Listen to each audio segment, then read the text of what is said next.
Hello everyone, welcome to my channel. Today we are going to learn about functions in Python. Let's start our class. Functions in Python are block of reusable code designed to perform a single related action.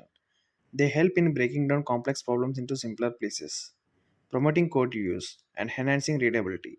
Let's go through the basics of functions in Python. Defining a function. A function in Python is defined using a def keyword, following by the function name and parentheses. Def function name parameters. Docstring function body return expression. Def. This keyword is used to declare a function. Function name. This is the name of the function. You can choose any name following the name conventions. Letters, digits, and underscores. Cannot start with a digit. Parameters. These are the inputs to the function optional. Docstring. A string literal to describe what the function does. Optional but recommended. Function body.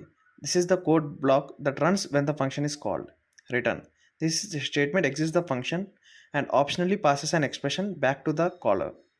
Optional. Calling a function. Once a function is defined, you can call it by using its name, followed by parentheses, optionally passing arguments. Function name arguments. Default arguments. Functions can have default values for parameters. If no argument is passed, the default value is used. Keyword arguments.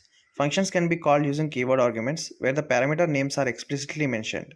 Variable length arguments. Sometimes you may know in advance the number of arguments that will be passed to your function. Python allows for variable length arguments using star args for non-keyword arguments and double star k args for keyword arguments. Lambda functions. Lambda functions are small anonymous functions defined using the lambda keyword. They can have any number of arguments but only one expression. We will see each one with a Python program.